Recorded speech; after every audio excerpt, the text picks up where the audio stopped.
Hi, this is John from the Garmin Marine team, and today we want to show you some of the basic operations of an Echo Series fish finder.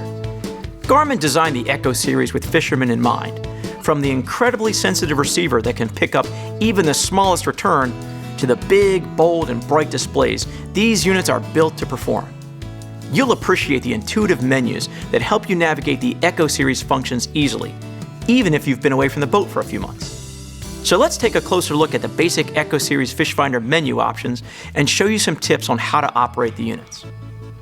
When you turn the unit on for the first time, you'll be asked a series of questions. What language do you want to use? What units of measure do you want to use for depth, temperature, speed, and distance?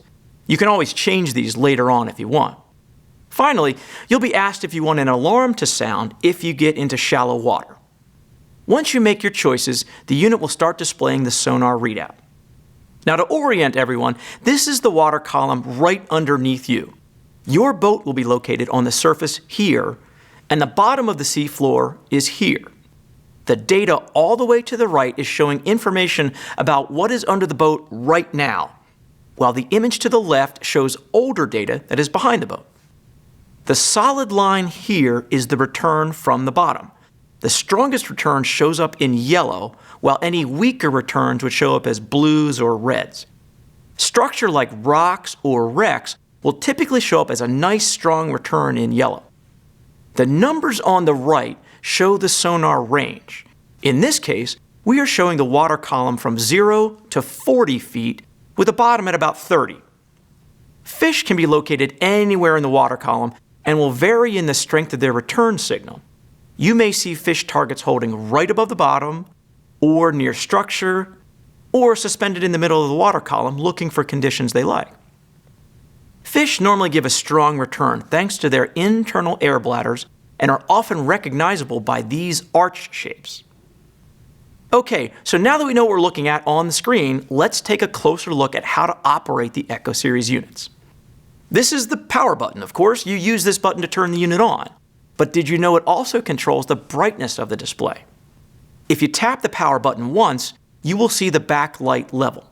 Hit the up and down arrows to change the level of the backlight to compensate for changes in viewing conditions. Or here's a cool tip. You have 3 preset backlight levels, let's say for high and medium and low light. Just tap the power button to cycle through these preset levels instead of toggling up and down. Right below the power button is the menu button. All Echo Series functions can be accessed through this menu button. The first choice we come to is the page option. The Echo Series units can display depth information in a variety of different ways. Just tap the Enter button and you can choose between full screen fish finder, a split screen with a standard depth readout on one side and a zoom on the other, a flasher option like your dad used to have on his boat, a split frequency option that shows both the 200 kilohertz and 77 kilohertz returns from your transducer if your unit has the dual beam capabilities, a log option that can show you depth and temperature trends, and a numbers only option if you just want some basic depth information. A quick tip for you, if your Echo Series has this 4-way rocker switch, just tap the left or right arrows to quickly jump from one page view to the next. The next menu option is the range option. The unit will automatically change the depth range to try to give you the best bottom readout. But on occasion, you may want to manually override the range. Let's say you're in about 10 feet of water. The unit may switch between the 10-foot and 20-foot scale as the water depth changes slightly. And even though our smooth scaling feature means that you never lose the image of the bottom, the frequent range changes may bug you a little bit. So if you want to manually control the range, simply toggle down to range and hit enter. Choose manual, select the depth scale you want to change, and hit enter. Now here's a time-saving tip. Because you selected the range scale last, if you want to change the range scale again, you can simply hit the up and down arrows. This instantly takes you to the range selection menu where you can toggle up and down and make your choice. Next up is the gain setting. Gain will increase or decrease the sensitivity of the transducer. Increase the gain if you want to see more targets, but increase the gain too much and you get noise all over the screen. Where you set the gain is completely up to you and can change from day to day depending on the water conditions. The new auto gain settings constantly monitor the transducer returns and will change the gains instantly to give you the best picture. If your Echo Series units have dual frequency capabilities and you are on the split frequency display, you can even set the gains for both frequencies independently. Your next menu choice is the zoom function. The zoom function allows you to look closely at certain areas of the water column while eliminating unproductive water.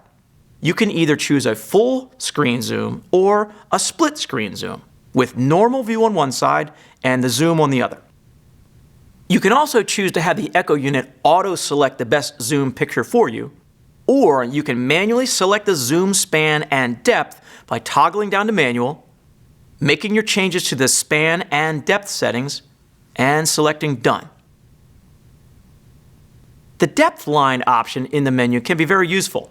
Let's turn it on by toggling down to Depth Line and choosing On.